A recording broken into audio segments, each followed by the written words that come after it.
What's going on, guys? Welcome into the video. Today we're going to be talking about the MISC Starlancer TAC. I wanted to have this one in its own video because it really is a different ship from the regular Starlancer Max. And I think the Starlancer TAC has the potential to compete with a couple of other ships that, can touch different gameplay loops as well. And I think the Starlancer TAC, it's a really good ship. Me personally, how I am right now, especially with master modes. I know if you watch my channel, if you've seen me a lot, I've been very critical of this feature, but I feel very strongly that I would actually want to fly the ship before I add it to my fleet. And I think that, coming up with IAE in a couple of weeks, it's actually not that far away, that I'll have the opportunity to do that, and I'll have the opportunity to decide if I actually want this ship or not. But I'm not gonna let that kind of like bias prevent me from saying good things about this ship when good things about the ship are deserved to be said. And I think that the Starlancer TAC could potentially feel the need of a role of another ship that we have in the game. And I wanted to compare these ships together. So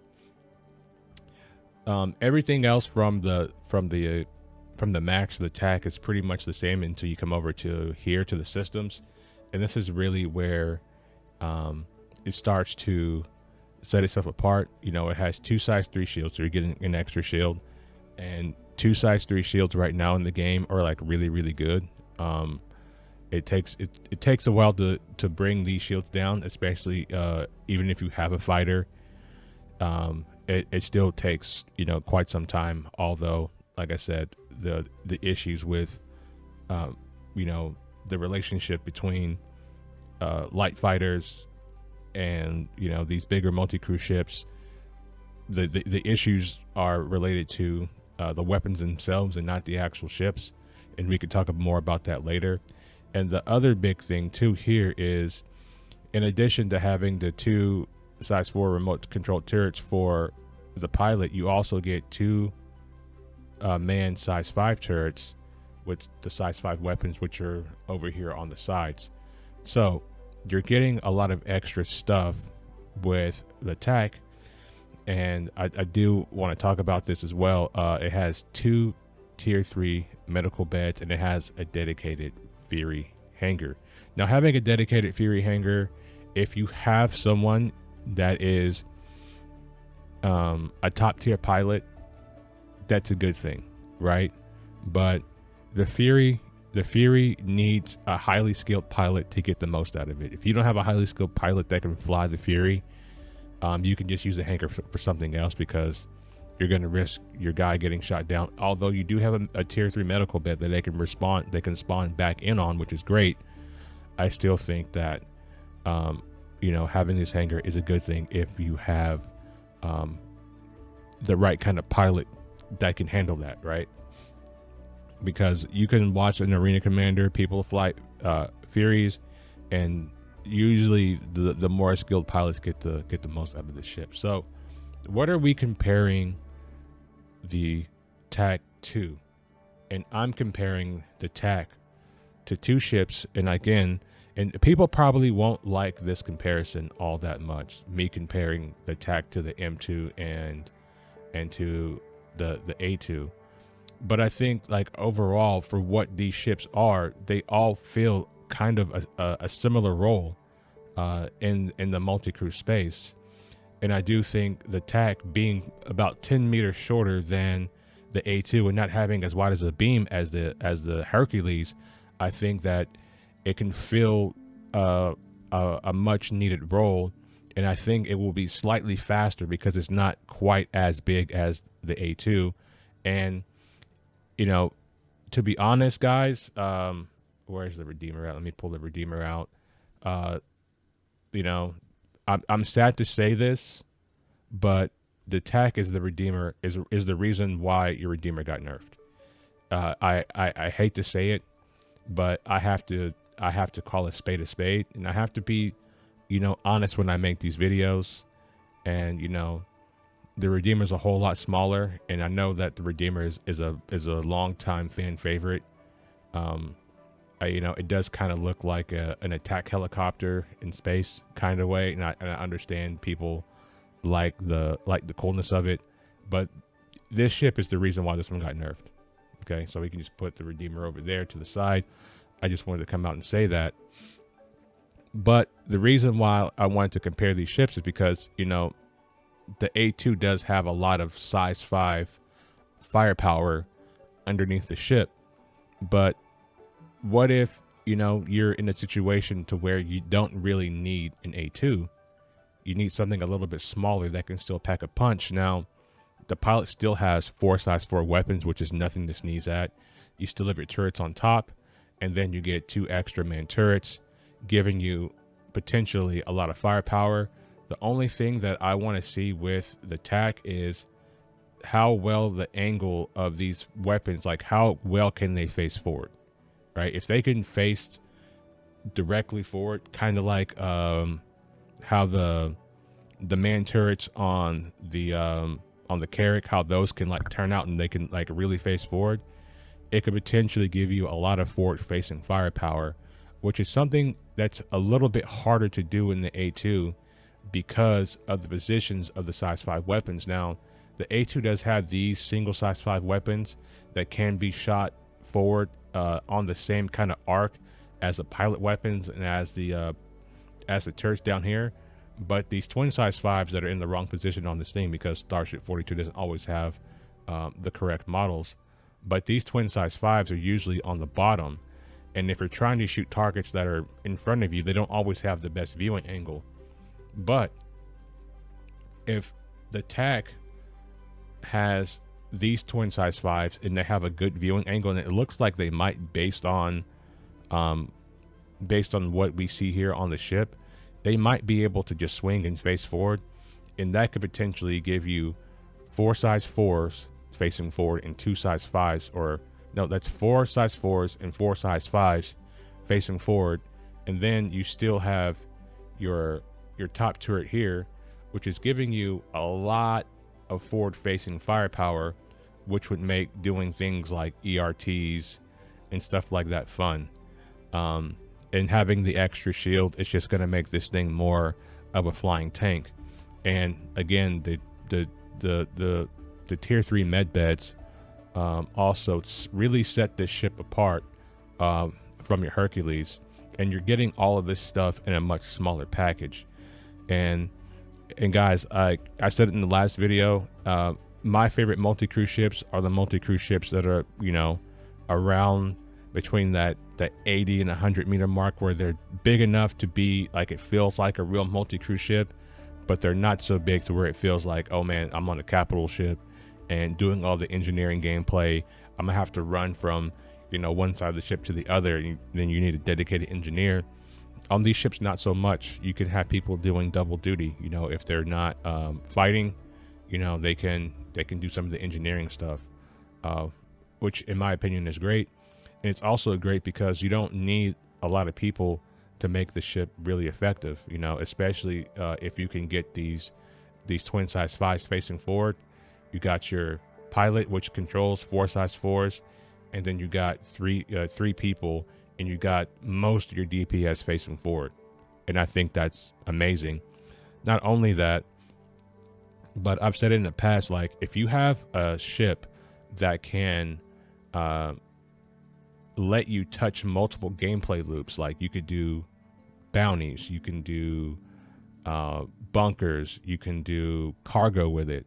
If you have one ship that can touch multiple gameplay loops, now it's not a dedicated cargo runner, and I do understand that, but the fact that you can potentially touch multiple gameplay loops with just one ship, I think that is the true essence of, you know, what this game really is at its core, you know. And again, like I said, the issues between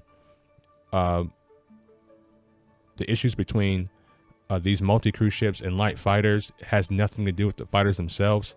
It has everything to do with how far they can shoot.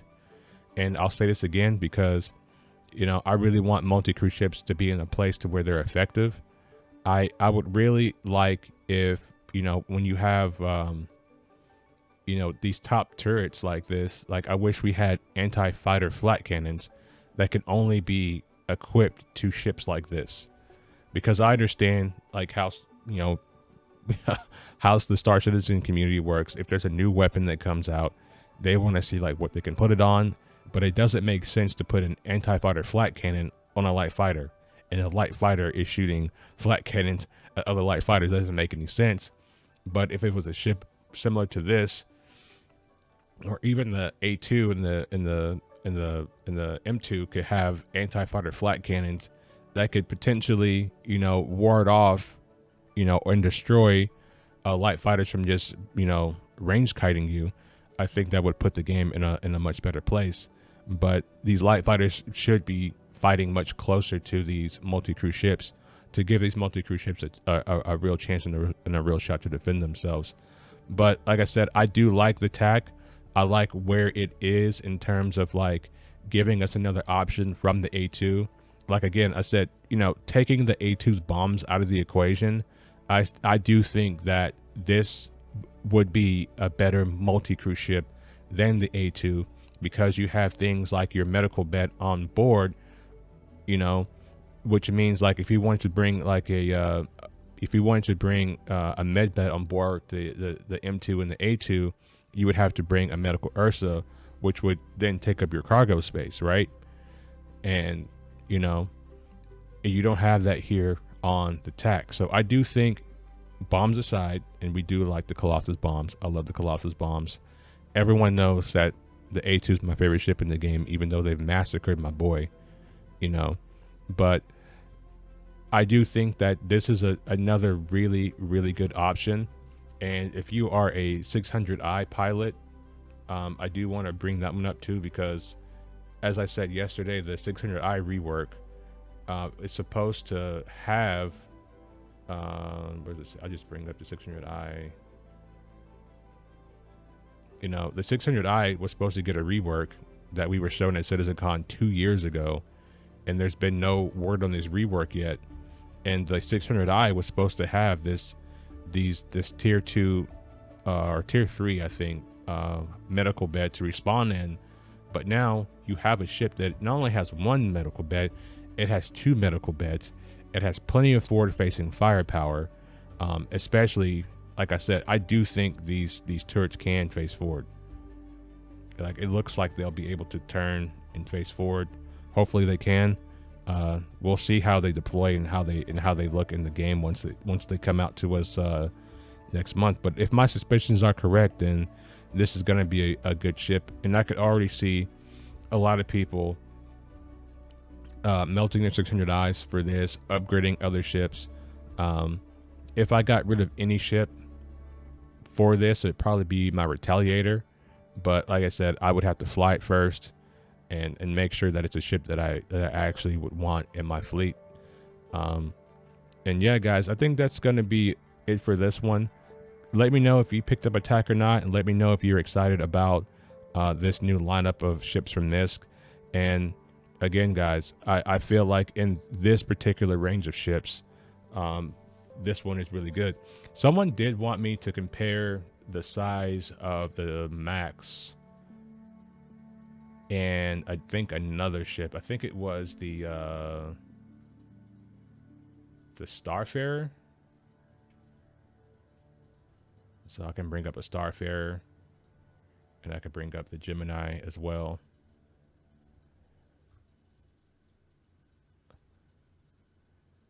And we can see the Starfarer is a little bit bigger, a little bit wider than both of these ships, but it's not so much bigger. I think it's just bigger here in the front. You know, it's a lot bigger here in the front, whereas, you know, the Starlancers are a little bit bigger at the rear. You know what I'm saying? But other than that, guys, this is going to be it. Let me know if you picked up one or both of these ships. And I'm excited to see this one in the verse. I'm excited to see what it can do. I'm excited to take it out and do like ERTs and stuff with it. And hopefully, you know, they bring some of the drugs back to some of these ERTs, so it, you know, it can really make all this worth it. And then, you know, the other thing too is you know, with the TAC and these twin size 5s that, you know, kind of like are downward facing, you know, when you go into these salvage yards like Brios, it's going to give you the opportunity to really scan the ground for people that are hiding out, looking for someone's stuff to rob. But, you know, you are going to have a hard time defending yourself against fighters. So, you know, having that Fury hanger and having the Fury go out and, you know, being able to scout ahead of you could be, you know, like I said, a good thing. But just make sure your Fury pilot is a really good pilot. And that's all I got for this one, guys. I hope you guys enjoyed the video. If you did, leave a thumbs up. Let's have a discussion about the TAC and the A2 and the M2 down below. And I'll see you guys in the next video. Peace.